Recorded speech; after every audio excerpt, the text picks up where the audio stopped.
Salut toi, tu t'es toujours demandé quel outil tu devais utiliser pour avoir la meilleure texture de purée possible? Ne me mens pas, je suis sûr que ça t'empêche de dormir la nuit. Eh bien, sois ravi. Aujourd'hui, on va tester non pas une, non pas deux, bon, on va tester 7 méthodes différentes. Pour ça va être très simple. Je vais cuire la même quantité de pommes de terre pour chaque technique. Je vais les assaisonner exactement de la même manière. On pourra donc juger uniquement sur la texture de notre purée, jugement que je placerai sur une échelle de 1 à 7. 1 étant évidemment la meilleure. On va pas se faire des purées de chef, je vais cuire toutes mes pommes de terre à l'eau, c'est plus simple, j'enlève la peau, c'est beaucoup plus rapide, et le résultat est très bien comme ça. Alors toi, si tu es Joël Robuchon, eh bien déjà, bienvenue à toi, c'est un honneur de t'avoir sur la chaîne, n'hésite surtout pas à t'abonner Joël. Tu peux faire cuire tes pommes de terre sur un lit de gros sel au four, pour les déshydrater au maximum, ou de la manière que tu veux. Ici, personne n'est un grand chef, et n'a la prétention de l'être. On va se faire la purée que les vrais gens font chez eux. Celle qui a le bon goût de mamie. On va peut-être couper ça au montage, hein, et qui prend peu de temps à faire. Pour ce qui est des pommes de terre, en règle générale, on te conseillera des pommes de terre à chair farineuse. Elles sont très riches en amidon, elles s'écrasent bien, elles absorbent bien le beurre et la crème, bref, ça a l'air magnifique. Moi ici, j'ai donc pris des agatas. Rien à voir avec des pommes de terre farineuses, mais je peux justifier mon choix. Les agatas, déjà, c'est des patates qu'on trouve un peu partout. Beaucoup de variétés de pommes de terre dites à purée sont géniales, mais on les trouve nulle part. Les agatas sont vachement populaires, elles sont assez fondantes, et en général, on les trouve avec de beaux calibres. Ce qui fait tout de même gagner un peu de temps à l'épluchage. Par contre, l'un de ses défauts majeurs, c'est d'être assez neutre, creuse, en termes de goût. Et c'est justement pour ça que moi, je l'ai choisi, parce que moi, ce que je veux, c'est qu'elle prenne le goût de ce que je leur ajoute. Une enveloppe bien beurrée et crémeuse, et oui, je suis partisan de la purée, beurre plus crème. Je vais pas vous embêter avec la cuisson des patates. En gros, j'épluche mes pommes de terre, je les coupe en gros dés, je les cuis dans une casserole d'eau froide, je monte à température et j'y ajoute du gros sel. C'est pas le sujet de cette vidéo, mais si tu utilises de l'inox, évite de mettre le sel directement dans l'eau froide, ça peut endommager le fond. Donc tu attends que ça soit chaud et tu mets ton sel. Donc sans peau, coupé en dés, cuit dans la flotte, qu'est-ce que c'est que cette purée d'amateur? Eh bien, pour avoir testé pas mal de techniques, je trouve que la flotte que va absorber la pomme de terre, c'est pas si dérangeant que ça en fait. Et j'ai vraiment pas que ça à foutre que de me cramer les mains avec la peau en fusion de la patate. Je ne dis pas que les autres techniques sont mauvaises, bien au contraire. Je dis juste que le gain de goût ne vaut pas forcément la perte de temps et la perte de l'épiderme de mes mains. Après, tu fais absolument comme tu veux. Donc si t'as tout compris, ici, c'est pas une vidéo sur la purée, mais c'est une vidéo sur les accessoires qui permettent la purée. Et on commence tout de suite avec l'accessoire numéro 1. La fourchette, ça risque d'être une longue vidéo si on commence par ça. Celui-ci, je suis sûr et certain que tout le monde l'a chez lui. On va pas passer des heures à débattre sur ça, j'imagine qu'on l'a tous déjà fait, une simple purée qu'on va écraser avec une fourchette. Vérifions tout de suite ce que ça donne. Donc on écrase avec notre fourchette. Je vais mettre grosso modo la même quantité de beurre et de crème pour chacune des purées. Hop. Je pourrais utiliser la cuillère, mais on a dit full fourchette.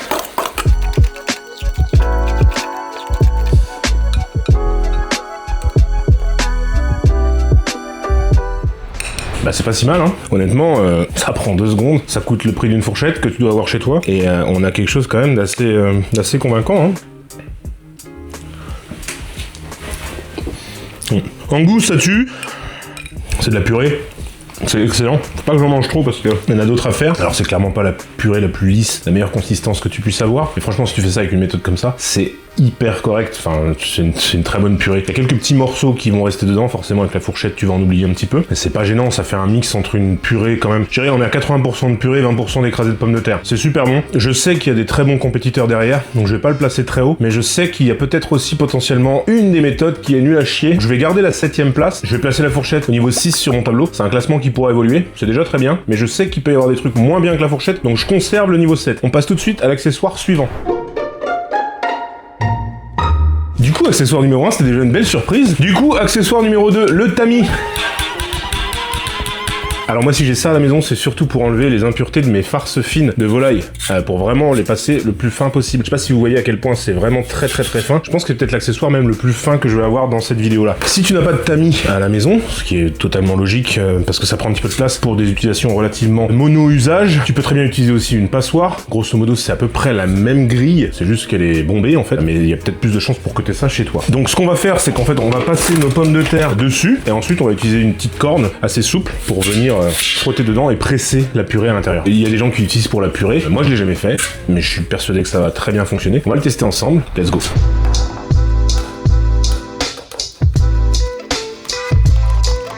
Donc je sais pas si vous voyez déjà, mais moi je trouve que, je sais déjà que ça va être très bon, mais je vois déjà un énorme défaut majeur, je vous le dis juste après.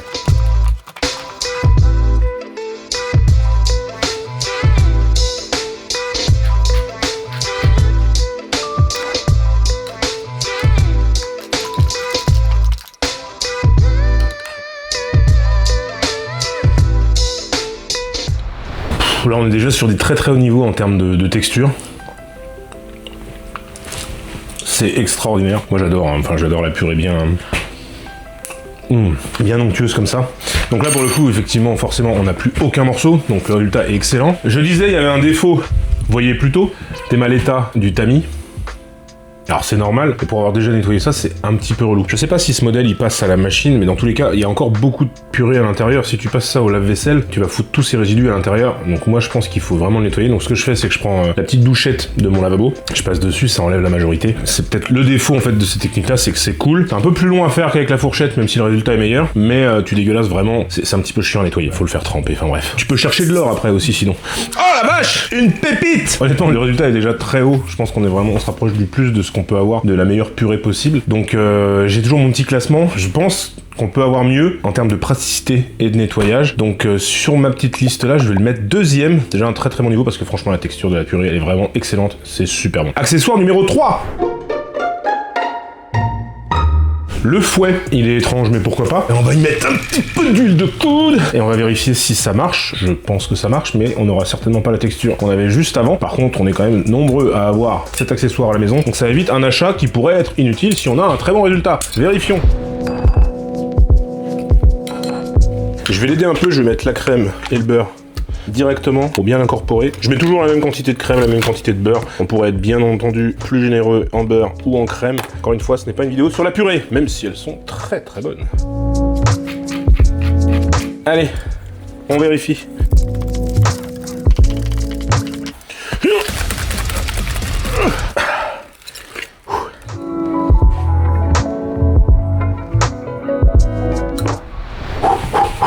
Ça fait les bras. Point positif, le fouet c'est vraiment super simple à nettoyer, de la même manière que la fourchette, sans surprise. J'ai peur qu'on ait une texture un tout petit peu trop fouettée, justement. On va voir ce que ça donne. C'est pas mal. Après, clairement, quand on regarde comme ça, on voit les morceaux. Ça rappelle un peu les résultats qu'on a eu à la fourchette, mais c'est quand même beaucoup mieux mélangé. On a plus une texture de purée, moins écrasée de pommes de terre qu'on avait sur la partie fourchette. C'est pas ouf.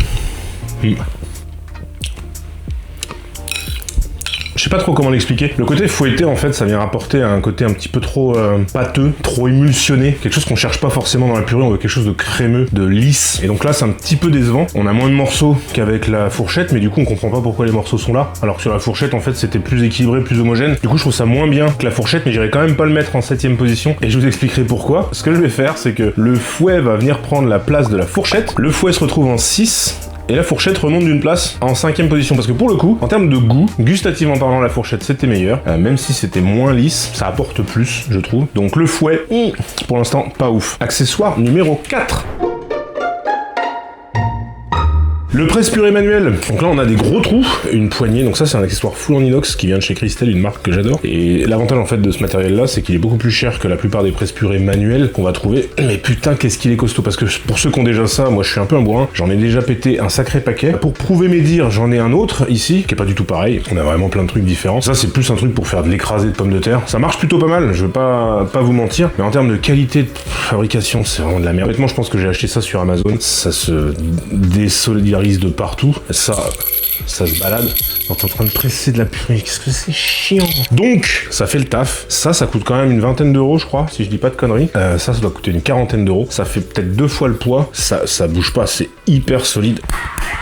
Donc je vous le conseille, si vous aimez ce matériel là, on va tester voir ce que ça donne, mais si vous aimez ce genre de truc, eh ben c'est pas mal d'en acheter un de bonne qualité, comme tous les produits que vous achetez, mais spécifiquement sur quelque chose où vous allez pousser comme des bœufs. Et ben c'est parti, on vérifie tout de suite pour voir ce que ça donne.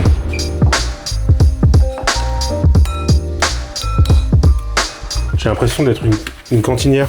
J'adore la purée.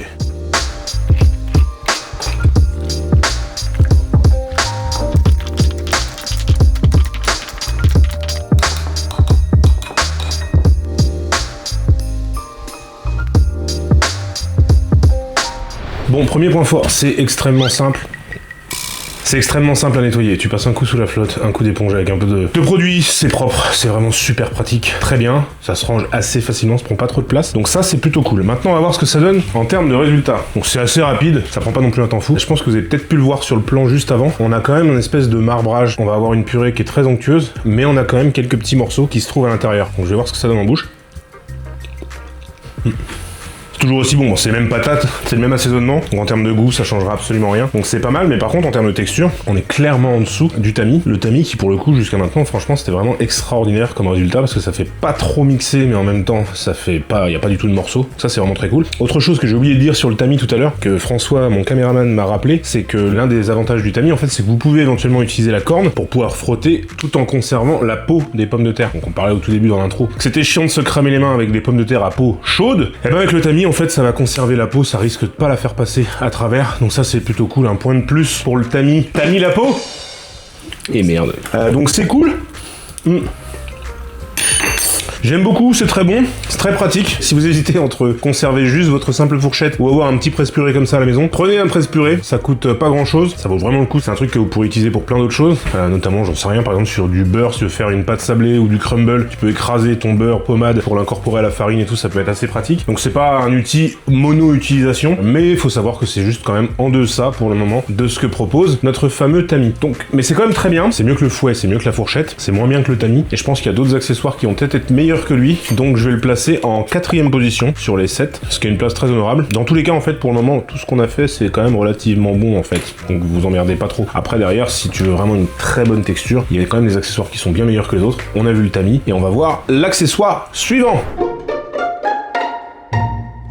Alors ça, c'est un petit peu moins classique, mais beaucoup l'utilisent. C'est simple d'utilisation, ça ressemble un petit peu au pressail.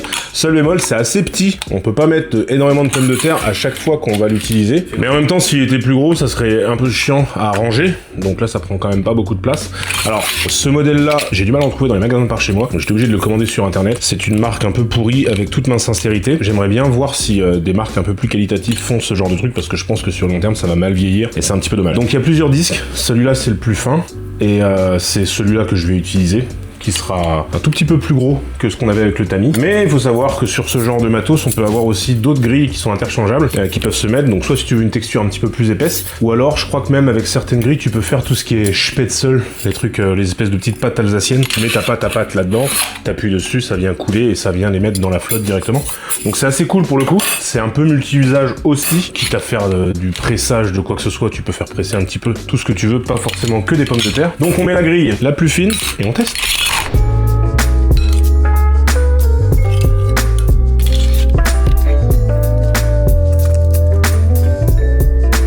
C'est quand même assez satisfaisant à faire. C'est un peu chiant à remplir. Après, on peut le faire du coup avec des pommes de terre entières. Mais bon, du coup, c'est plus de temps de cuisson. C'est rigolo quand même. Ah putain, par contre, tu vois, tu le relèves, t'en mets partout.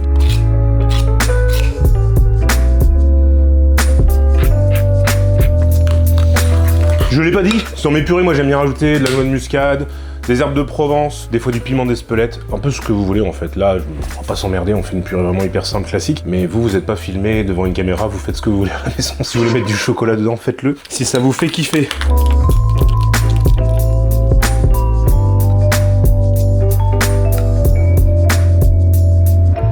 Bon, bah c'est fait, c'est très cool. C'est très satisfaisant ces petits boutons de pu qui explosent de partout avec cette petite purée. J'aime beaucoup, très rigolo. Après c'est un petit peu chiant, je trouve qu'il faut le remplir. Et en fait à chaque fois que tu relèves, hop, tu vois, t'as tendance à enlever tous les résidus qu'il y avait sur les côtés. C'est pas très grave, mais il faut penser à les remettre à part pour pouvoir pas les mettre dans ta purée directement, parce que ça, pour le coup, c'est moins bien écrasé que ce qui sort de la petite grille. Après, moi, j'aime bien faire des purées en grosse quantité, donc là, je trouve ça un petit peu chiant. Mais je pense toutefois qu'on peut utiliser des pommes de terre entières, mais sache que si tu le fais, bah, compte 10 minutes de plus à la cuisson de tes pommes de terre, donc est-ce que ça vaut vraiment le coup? C'est une question. Est-ce que ça pourrait fonctionner avec des pommes de terre avec peau? Je pense que ça pourrait marcher, mais à mon avis, vu que ça presse, c'est quand même vachement fort, il y a quand même de grandes chances que la peau de la pomme de terre passe à travers un peu de la cuisson, mais voilà. Bref, pas convaincu que ça soit vraiment utile. Je pense que la meilleure technique, ça reste encore celle que j'ai faite. Tu peux le faire avec n'importe quel autre légume, ça peut être assez cool, donc c'est quand même relativement polyvalent. Ça se range assez facilement, donc c'est plutôt bien aussi. Faudra goûter.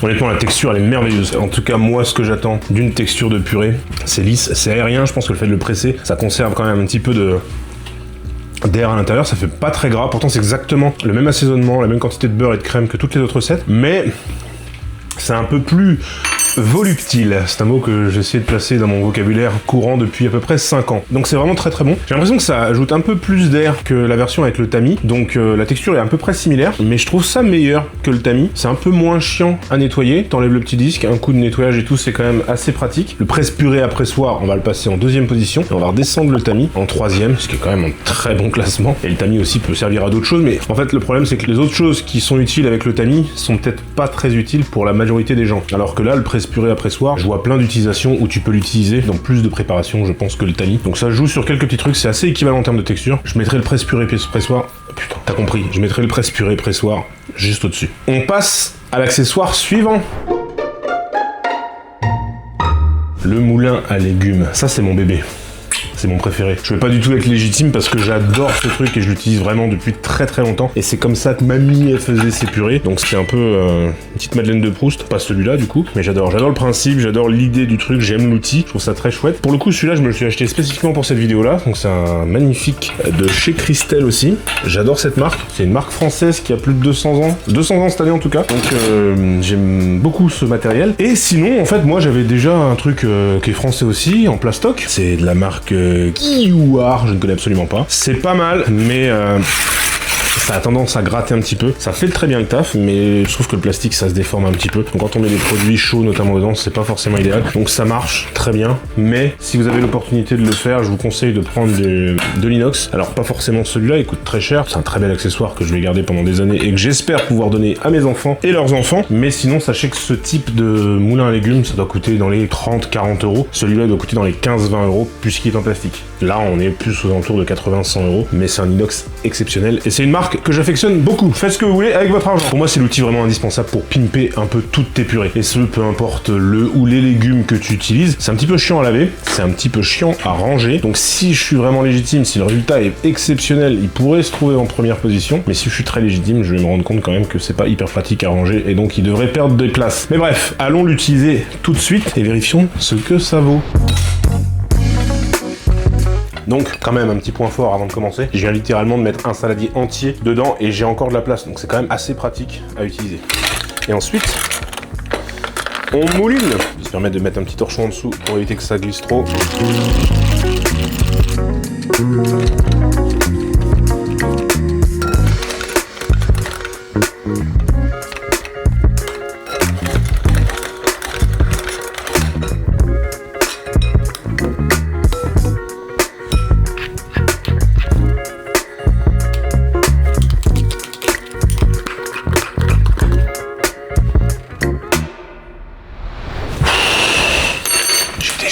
C'est très bon. Donc comme je disais, je suis un peu illégitime pour en dire du mal, puisque il y a quelques petits trucs qui sont des défauts. En fait, une fois qu'on a fait comme ça, en général, il va en rester pas mal sur les bords. Et tu vas avoir besoin d'une maryse. Bonjour Maryse, je te présente Christelle. Tu vas avoir besoin d'une maryse pour venir repousser l'excédent de purée qu'il va y avoir au milieu, afin de relancer le truc pour pouvoir finir de tout passer. Mais c'est un semi-défaut parce que c'est le seul accessoire qui me permet d'en faire autant d'un coup. Donc, je sais pas si vous avez vu un petit peu sur les shots, mais c'est très très très beau, c'est parfaitement lisse. Je pense que c'est le meilleur résultat en tout cas. En termes de texture, en termes de goût, c'est sûr et certain que ça va être quasiment exactement pareil que les autres. Je peux en faire 25 des recettes de purée, je m'en fous, j'adore ça, c'est incroyable. Je m'en lasserai jamais, je pourrais bouffer ça jusqu'à ma mort. Donc là, je te mets au défi de croiser le moindre morceau de pomme de terre. On est vraiment sur quelque chose d'ultra lisse. Je pleure! Pour moi, c'est la purée parfaite. Même avec une recette aussi simple que ça, c'est incroyable. Une fois que t'as testé le moulin à légumes, t'as du mal à revenir en arrière. Même s'il a quelques défauts, notamment le nettoyage, le rangement, l'emplacement, enfin, c'est trop de la balle. Trop de la balle. En toute honnêteté, c'est extrêmement similaire avec le presse-purée à pressoir. C'est un peu logique, on est vraiment exactement sur la même taille de grille, donc il n'y a pas de raison que ça soit vraiment différent. C'est extrait de la même manière. Après, moi je trouve ça extrêmement satisfaisant de passer le moulin comme ça pour sortir la purée. Je trouve ça rigolo aussi de le faire en pressant, mais par contre on le fait en beaucoup plus de fois. Là vraiment, je pense que j'ai dû mettre, allez, 1 minute pour faire la totalité du saladier, quand tout à l'heure j'ai peut-être dû mettre 2-3 minutes le temps de le remplir, etc. Donc, c'est sur des détails, ça se vaut. Mais je vais quand même lui offrir la première place de mon classement. Le moulin à purée, pour moi, c'est vraiment le GOAT de la purée, enfin le moulin à légumes, que j'appellerais le moulin à purée, puisque pour moi c'est vraiment exceptionnel pour ça. Si vous en avez un chez vous, peu importe le modèle, vous verrez que c'est vraiment génial, ça change tout. Maintenant on va passer à l'accessoire numéro 7. Hop. Le robot cuisine, le robot multifonction, le Thermomix, et en veux-tu en voilà. Je vais me faire défoncer par la secte des utilisateurs du Thermomix et de tous ses concurrents. Je sais qu'il y a des accessoires qu'on peut mettre à l'intérieur, des fouets, des choses comme ça. Je suis pas là pour essayer de dire qu'on peut pas faire une très bonne purée au Thermomix ou dans ce genre de robot multifonction. Je suis plus là pour essayer de vous montrer pourquoi on peut pas mixer la pomme de terre. Donc on va y aller comme des bœufs, je vais juste mettre exactement la même chose, les patates cuites, sachant que effectivement ce robot peut les pré-cuire, donc ça gagne un petit peu de temps, on n'utilise que ce robot là, mais c'est pas du tout l'objectif de plomber le robot, c'est vraiment encore une fois de montrer juste pourquoi il faut pas mixer, pourquoi il faut prendre du temps pour faire une purée. Donc je mets les patates, je mets de la crème, du beurre, du sel, du poivre, comme toutes les autres recettes, et je les passe au mixeur et on regarde le résultat ensemble juste après.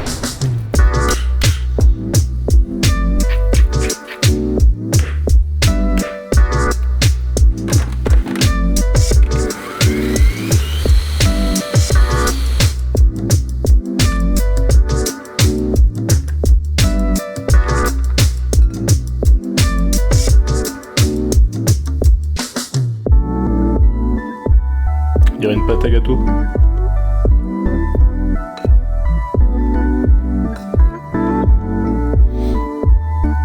On dirait presque un aligot, quoi. Donc j'ai volontairement mixé rapidement, juste pour vous montrer en fait pourquoi il faut pas le faire. En fait on va avoir une texture, ça ressemble un petit peu à de l'aligot, ne vous trompez pas, ça n'en est absolument pas. Et ça n'en a pas les caractéristiques. Comme l'aligot, on met du temps, on fouette énergiquement et ou lentement. Ici vraiment c'est vraiment mixé très fort et en fait c'est certainement la forte teneur en amidon de la pomme de terre qui donne cette texture là. Et on se retrouve avec une texture de pâte à gâteau, pratiquement de crème en fait. On n'est plus du tout sur une texture de purée. C'est appétissant. Franchement, ça donne presque envie. On pourrait même se dire c'est la plus belle purée du classement. Maintenant, on va goûter. C'est pas si mauvais, hein. Honnêtement c'est intéressant même en texture. Je pense que ça peut être bien pire si tu prends des binge, des pommes de terre farineuses, qui sont encore plus fortes en amidon. Là ça risque vraiment d'être assez désagréable en bouche. En fait ce qu'on va retrouver c'est qu'on va avoir une texture un petit peu pâteuse qui va coller un petit peu sur le palais, qui reste plus sur les bords, qui accroche un petit peu plus, et moins aérien que les autres purées. Honnêtement je suis assez étonné parce que j'avais déjà fait, c'était bien pire, donc je pense que ça dépend aussi beaucoup des pommes de terre. Là pour le coup c'est pas la meilleure, mais je défonce le plat tous les jours, hein. Sans aucun problème. Et ben en fait je vais peut-être même pas le mettre à la 7ème position parce que je trouve que c'est meilleur que celle au fouet en tout cas. Donc en fait ce que je vais faire c'est que je vais redescendre le fouet que je vais passer en dernier et je vais passer le robot en 6ème position puisque honnêtement je suis assez étonné. Ça vaut pas ce qu'on vient de faire avec le moulin à légumes mais c'est vraiment bon, c'est très très bon. La texture est pas celle que tu recherches sur une purée mais ça n'empêche pas que ça soit super bon. Donc très cool. Allez on passe au débrief et à la conclusion. Ça c'est l'assiette que tu veux avec une purée. Petit jambon, petite purée, 2 petites tranches de Saint-Nectaire parce que pourquoi pas. Oh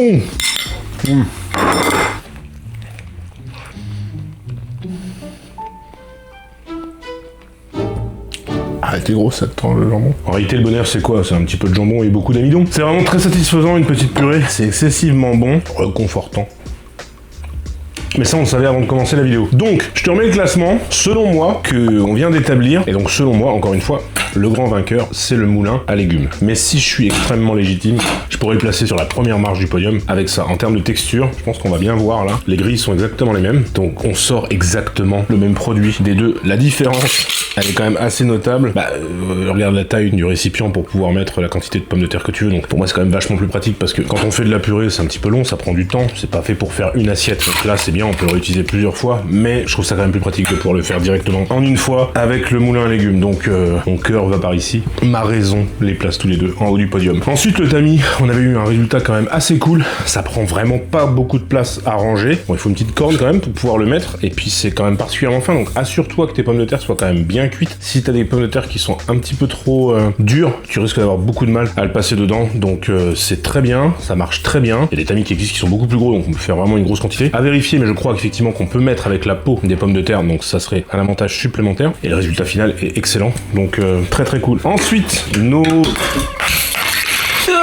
Ensuite, nos presses purées ou écrases purées. Si on prend celui-ci, je l'ai pas utilisé dans la vidéo, mais pour l'avoir déjà utilisé plein de fois, c'est vraiment fait pour faire de l'écrasé de pommes de terre. Tu viendras pas faire une vraie purée avec ça. C'est très cool. Hein. J'aime pas forcément l'outil, mais c'est très cool. Pour ce qui est du presse purée classique avec des gros trous, le résultat était quand même vraiment très très bien. C'est bien, c'est satisfaisant, ça se range relativement facilement. C'est durable, en tout cas ce modèle-là l'est. Donc ça c'est vraiment très cool. Donc 4ème place méritée. Notre fameuse fourchette, franchement ça marchait pas si mal que ça. Hein. Quand t'as vraiment pas le temps, que tu veux te faire vraiment un écrasé de de pommes de terre comme ça, peu importe où tu te trouves. C'était même presque plus une purée qu'un écrasé de pommes de terre. En ajoutant la crème et le beurre, finalement, ça nous a quand même fait une purée convenable. Donc pourquoi pas. Le robot, pas si décevant que ça. À voir d'autres tests avec d'autres pommes de terre. Et pour le coup, c'était assez rigolo. Moi, ce que je vais faire, c'est que je vais me faire une purée que personne n'a jamais fait. C'est-à-dire que là, j'ai mes restes de purée des 6 précédents accessoires. Et là, j'ai les restes de purée de mon robot mixeur. Du coup, je vais combiner le tout et ça va me faire mes restes. Donc il reste un peu de patates. Ça va être cool. Ça va être très bon. Et enfin, pour moi, le grand perdant de cette édition, c'est le fouet. Ça marche pas bien. Je trouve pas, en tout cas. Pas une bonne idée. Ça peut éventuellement être une bonne idée d'utiliser le fouet après avoir utilisé un des autres accessoires. Par exemple, le tamis, le presse-purée